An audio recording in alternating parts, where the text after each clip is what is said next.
আপনাকে কিভাবে সাহায্য করতে পারি? আমি একটা এতিমখানার দায়িত্ব নিয়ে আসি, দেখাশোনা করি। একটা বিদেশি সংস্থা থেকে বাচ্চাদের জন্য 20 লক্ষ টাকা আসার কথা ছিল। শামসু সাহেব ছিল সেই টাকার বাহক। উনি আমার হাতে মাত্র 20,000 টাকা তুলে দিয়ে বললেন আর নাকি টাকা আসেনি। আপনি কোনো চিন্তা করবেন না চাচা, ওনাকে বাড়িতে পৌঁছায় দাও, ওনার এতিমখানার টাকা সময় মতো বাড়িতে পৌঁছায় যাবে। মালগুলি তো সাপ্লাই দিয়েছিস, বাকি মালগুলি সাপ্লাই দিতে হবে। কি রে ভাই, কার পারমিশন লয়ে তুই ভিতরে ঢুকলি? এখানে তোর কি কাজ? কাজটা খুব ছোট শামসু সাহেব, কিন্তু আপনার জন্য একটু কঠিন হইতে পারে।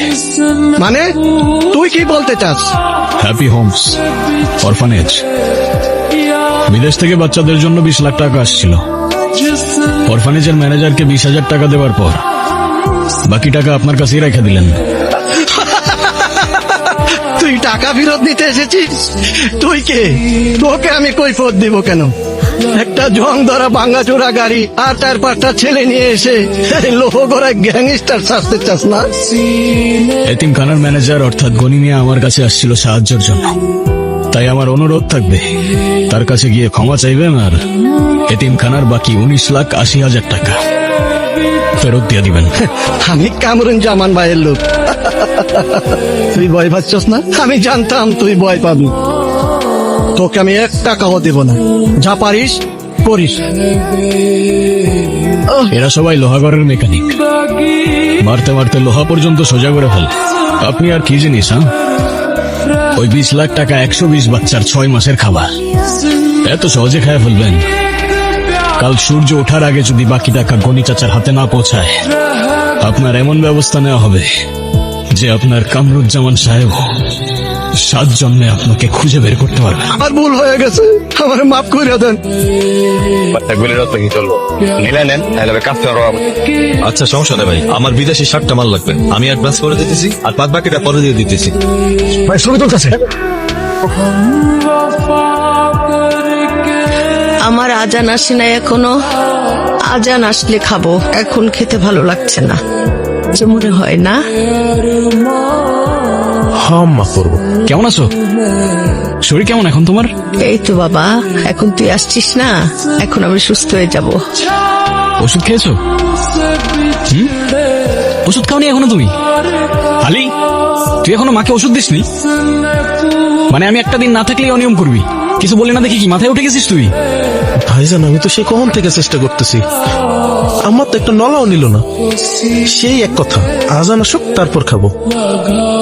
আলীর কোনো দোষ নাই। হ্যাঁ হয়েছে, তোমার আর ওর হয়ে ওকালতি করতে হবে না। দে আমাকে, দে, আমি খাইয়ে দিচ্ছি। এই যে তুমি যে অনিয়ম করো, হ্যাঁ আমার কথা শোনো না, জেদ করো, এটা কি তুমি ঠিক করো? হ্যাঁ, তোমার যদি কোনো ক্ষতি হয়ে যায় সব থেকে বেশি কষ্ট কে পাবে, তুমি না আমি?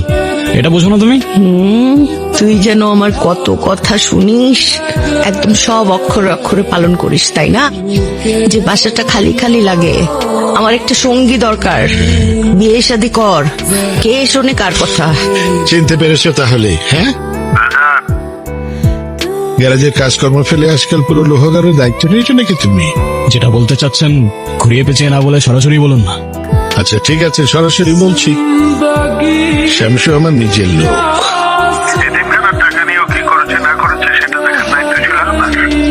কিন্তু তুমি মাঝখান থেকে ঢুকে পড়ে আমার লোকের গায়ে হাত তুলেছ, তার মানে তুমি আমার গায়ে হাত দিয়েছ। মেকানিক হয়ে এই দুঃসাহস তুমি দেখালে কি করে? সাহস তো আর বাজারে কিনতে পাওয়া যায় না কামরুজ্জামান সাহেব, ওটা বুকের ভেতরে নিয়ে জন্মাতে হয়। এতিমের টাকা মেরে খেতে হয়, টাকা পয়সা দেন না নাকি? কি হয়েছে? কেউ না মা, কোনো ঝামেলা না তো বাবা? কিচ্ছু হয়নি মা, তুমি চিন্তা করো না। এগুলো নিয়ে যদি আমরা প্রপার একটা নিউজ করতে পারি, এসব ইনফরমেশন নিয়ে আই থিঙ্ক আমাদের জন্য অনেক লাভবান হবে। দেখেন স্যার, পুরো অরিজিনাল স্যার। স্যার এটা দেখেন। সায়রা, জি তুমি আগে আমাকে এটা বলো, আমি তোমাকে কল করেছি, এই শহরটা কি নেটওয়ার্কের বাইরে চলে গেছে নাকি তুমি নিজেকে ব্রিটিশ রাজকুমারী ভাবা শুরু করেছো? তুমি বসের কল রিসিভ করতে পারো নাই? স্যার, আপনি জাস্ট আমাকে একবারই কল করেছেন, আর এমন সময় কল করেছেন তখন আমার লাইফ রিস্কে ছিল স্যার, একটুর জন্য আমি বেঁচে গিয়েছি। ও সায়রা, রিস্ক সবাই নেয়, বাজারে যে রিক্সাওয়ালা জামের মধ্যে ঢুকে পড়ে সেও রিস্ক নেই ঢুকে। তুমি রিস্ক নিয়ে আমার জন্য কি করলে? তুমি আমাকে কি দিয়েছো? কয়েকটা ধুলোমাখা পিস্তলের ছবি আর জাস্ট কয়েকটা অপরিচিত চেহারা। স্যার আপনি এটাকে জাস্ট বলছেন? স্যার লোহাগড়ের বাজারে নির্বাচনী সভাকে ঘিরে দেশে বিদেশে অস্ত্র ঢুকছে স্যার। ও সায়রা, এসব দেশি বিদেশি অস্ত্র দিয়ে আমি কি মুড়িঘণ্ট বানিয়ে খাবো? এসব অপরিচিত ছেলেকে কে চেনে? ওদের কোনো ফেস ভ্যালু আছে? স্যার অপরাধী তো অপরাধী। সায়রা, তুমি যে কোন যুগে আছো? এখনকার সময়ে ফিল্ম স্টারদের চেয়ে বড় গ্যাংস্টারদের ফ্যান ফলোয়িং অনেক বেশি। অথবা তুমি যদি আমাকে লোহাগড়ার ওই ছেলেটা আজান, ওর কোনো ছবি নিয়ে আসতে পারতো, তাহলে আমার টিভিতে আগুন ধরে যেত। আর তুমি কি আনলে? কয়েকটা পোলাপাইনের খেলনা বন্দুকের ছবি। চা না কফি? নাথিং। তো বলুন আমাকে কেন ডেকেছেন? আপনি তো এই শহরে ক্রাইম এবং ক্রিমিনাল খুঁজে বেড়াচ্ছেন, তাই না? আপনার এই যে ইনভেস্টিগেটিভ জার্নালিজম, এই সাহসকে আমি স্যালুট করি। কিন্তু এইসব ছোটখাটো চোর ছেচোর ধরে কি বড় খবর পাওয়া যাবে? কামরুজ্জামান সাহেব, আমি সত্যের পথে কাজ করি। সে তো বড় হোক কিংবা ছোট, সেটা প্রকাশ করাই আমার কাজ। কিন্তু আপনি আমাকে বলুন, এই ছবির লোকটাকে? ওর নাম আজান, নামে মেকানিক, কিন্তু এই মেকানিক নামের আড়ালে ওই এই শহরের সবচেয়ে বড় মাফিয়া। লোহাগড় আয়রন ওয়ার্কশপ নামে ওর একটা ওয়ার্কশপ আছে। এই ওয়ার্কশপ নামের আড়ালে ও সবকিছু করে। সবাই সবকিছু জানে, কিন্তু কেউ কিছু বলে না। আচ্ছা, আপনার যা সাহায্য লাগে আমি করব। টাকা পয়সা, ইনফরমেশন, সিকিউরিটি সবকিছু আমার লোকজন আপনাকে পৌঁছে দেবে। আপনি শুধু প্রমাণ বের করুন, আরো মুখোশটা খুলে দিন। স্যার আমি কারো পক্ষ হয়ে কাজ করি না। তবে আপনার অভিযোগ যদি সত্যি হয়, তাহলে আপনাকে কথা দিচ্ছি, এই লোহাগড়ের মানুষ এই মাফিয়ার আসল চেহারা দেখবে। কথা দিচ্ছি।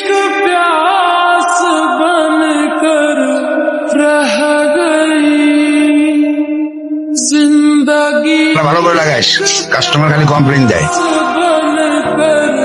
কি ব্যাপার বলুন তো? আপনি তো দেখছি ছায়ার মতো আমার পিছু নিয়ে আছেন। ফলো করছিলেন কেন আমায়? আপনার এই নীরবতা কিন্তু অনেক কথা বলছে। আপনি যদি আরো চুপ থাকতে চান, তাহলে সেটা কিন্তু উল্টো আপনার ক্ষতির কারণ হতে পারে।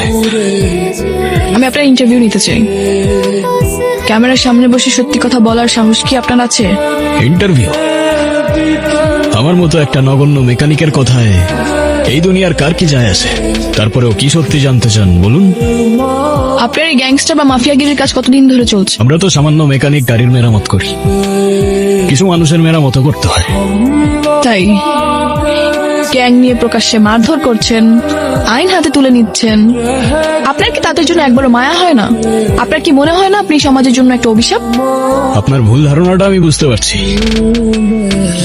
কিন্তু আগেই তো বললাম, মানুষের চোখের জল মোছার জন্যই আমরা মানুষের মেরামত করি, কারোর ক্ষতি করি না আমরা।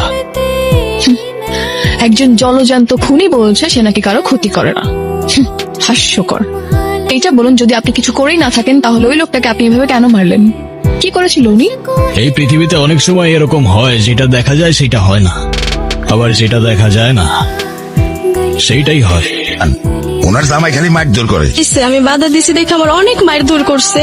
নেশার টাকার লেগে আমার প্রতিদিনই মারধর করে। হ্যাঁ ভাই, কি কাশেম কে লেগা? ও আপনাদের কাছে বিচার দিছে? হ্যাঁ, ও আমার বউ, আমি মারিয়ার দড়ি, এ আমার ব্যাপার। যেই মেয়েরে তার বাবা রাজকন্যার মতো বড় করে তোর হাতে আমানতের মতো তুলে দিছে, তার গায়ে তুই হাত তুলিস? এত সাহস তোর কে দিছে? হাত দিয়ে সেকেন্ড বার তোর বউরে তুই মারতে যাস? আর কোনোদিন মারবো না।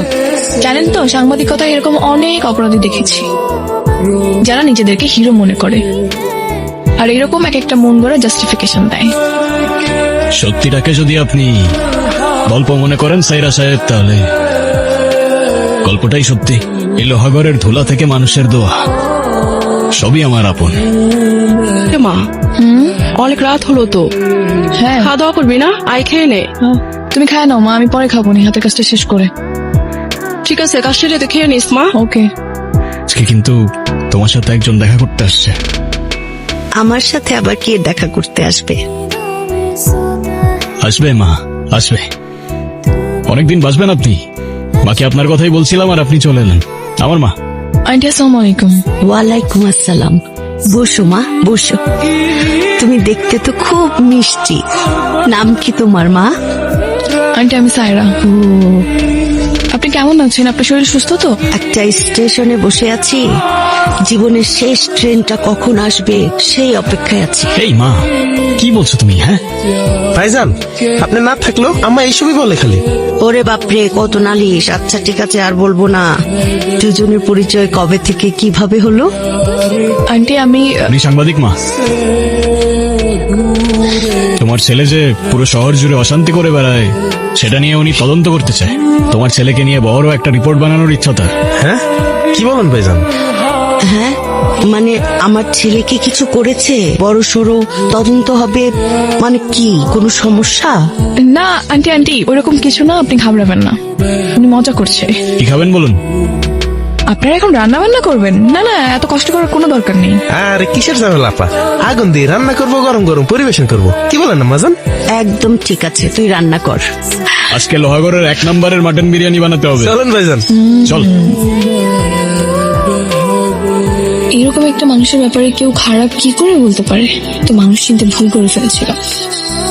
যে ছেলে নিজের মায়ের এভাবে যত্ন নিতে পারে, সে আর যাই হোক মানুষের ক্ষতি করতে পারে না। যাকে নিয়ে রিপোর্ট করলে আপনার ক্যারিয়ারের মোড় ঘুরে যাবে। আপনি আমাকে লজ্জা দিচ্ছেন? আরে না না, হয়তো তিনি ভুল কিছু বলেননি। আরে কোথায় যাচ্ছেন? চলে আসছি তো আমার বাসায়। এটা আপনার বাসা? হ্যাঁ। ঠিক আছে, খোদা হাফেজ। ধন্যবাদ। ধন্যবাদের কোনো বিশেষ কারণ? এই যে আমার ভুলটা ভাঙানোর জন্য। তুই আমার কোলে থাকলে আমার সব সময় অনেক শান্তি লাগে। আজকে যে মেয়েটা এলো, মেয়েটাকে আমার খুব ভালো লেগেছে। মনে হয়েছে মেয়েটা খুব লক্ষ্মী মানুষ। তোর যদি কোনো আপত্তি না থাকে তাহলে মেয়েটার সাথে তোর বিয়ের কথাবার্তা আগাই। আরে মা, কি বলো? ওর সাথে তো পরিচয়ই কয়েকদিন হলো। এরকম কিছু না মা। বাজার কমিটি সাদা বন্ধ করে দিয়েছিল, একটা গাড়িও নড়তে দিচ্ছে না। আজানের লোকেরা বলছে এসব নাকি লোহাগড়ার মানুষের কোন নেতার বাপের না। আর তোমার রাতের ঘুম হারাম করলো কে? আজান, আজান, আজান, আজান। আরে আরে, লোহাগড়ের মানুষকে একটা নামে মুখস্থ করে রেখেছে, আজান, আজান, আজান। তো জানি না এই কামরুজ্জামান কাউকে জমি দেয় না। ও ভাইজান, হ্যাঁ, হেলা তো অনেক হইল। আপনার পেট কি লোহার তৈরি নাকি? ক্ষুধা লাগে না আপনার? পরমাস আনছি, চলেন হাতটা ধুয়ে আসেন, খায় নেন। আচ্ছা তুই ভেতরে যা, আমি গাড়িটা দেখে আসতেছি। আচ্ছা ঠিক আছে। এই ধুলো বালি মাখা গ্যারেজে তোমাকে দেখে আমার খুব মায়া লাগছে। হ্যাঁ, তোমার জায়গা তো এটা না, তোমার জায়গা অনেক অনেক উপরে। এই ধুলোবালি মাখা গ্যারেজেই তো আমার রুজি। তা আমার গ্যারেজে পা রাখার কোনো বিশেষ কারণ? কারণ তো একটা আছে। তোমার জন্য আমি একটা চমৎকার প্রস্তাব নিয়ে এসেছি। তুমি আমার হাতটা ধরো। শুধু এই গ্যারেজ কেন, এই পুরো শহরটা তোমার হাতের তালুতে থাকবে। তা আপনার ক্ষমতা আর জনতা আপনার হাতেই রাখুন না। হ্যাঁ? হঠাৎ আমাকে দিতে আসলেন কেন? সাবধানে কথা বলো। তুই জানিস তুই কার সামনে দাঁড়িয়ে কথা বলছিস? হ্যাঁ জানি জানি, এই লোহাগড়ের বাজারের সিন্ডিকেট, টলিতে গলিতে ড্রাগস আর গরিবের হাহাকার, এই সব কিছুর মূল কারিগরই তো আপনি। আপনাকে না চেনার কি আছে স্যার? আমি তোকে সম্মান দিতে এসেছিলাম, কিন্তু এখন বুঝলাম এই সম্মানের যোগ্য তুই না। আপনাকে তো আগেই বলেছিলাম, স্বার্থ ছাড়া আসবেন একদিন আমার গ্যারেজে, শুধু হাত না বুকও মেলাবো। কিন্তু বিনিময়ে যদি জুলুম করার সার্টিফিকেট চান, দুঃখিত। আফসোস, আপনি আসলেন ঠিকই, কিন্তু আপনার সেই স্বার্থ নিয়েই আসলেন। গ্যারেজের মেকানিক আমার চোখে চোখ রেখে কথা বলে, আমার চোখের দিকে তাকিয়ে এই কামরুজ্জামানকে নিতে কথা শোনায়, বলে আমি নাকি রাজনীতি ফেরি করি। স্যার ক্ষমা করবেন স্যার। স্যার ও অবুঝ ছেলে স্যার, ও জানে না কার সঙ্গে তর্ক করছে। স্যার আমি ওসি সাহেবকে ফোন করে জানিয়ে দিয়েছি, ওসি সাহেব ব্যবস্থা নিবে, ওর গ্যারেজ সিলগালা করে দেবে এবং ওকে এমন কেসে আটকে চালান করে দেবে যে ওর দাম্ভিকতা সব মাটির সাথে মিশে যাবে। স্যার স্যার আমি এক্ষুনি ওর ব্যবস্থা নিচ্ছি। ওয়ালাইকুম আসসালাম। স্যার, আমাকে ডাকার কোনো বিশেষ কারণ? কারণ তো অবশ্যই আছে, না ডেকে আর উপায় কি? বসুন। শুনেছি আপনি গ্যারেজে কাজ করার পাশাপাশি মানুষের সঙ্গে নাকি অনেক ঝামেলা জড়াচ্ছেন। আপনার জন্য মানুষের অনেক সমস্যা হচ্ছে। ঠিক কাদের সমস্যা হয় সেটা বললে বুঝতে একটু সুবিধা হতো স্যার। এই ইনফরমেশন পেয়েছেন তাকে বলবেন প্রমাণ সহ সামনে আসতে, তাহলেই সবকিছু ক্লিয়ার হয়ে যাবে ইনশাআল্লাহ।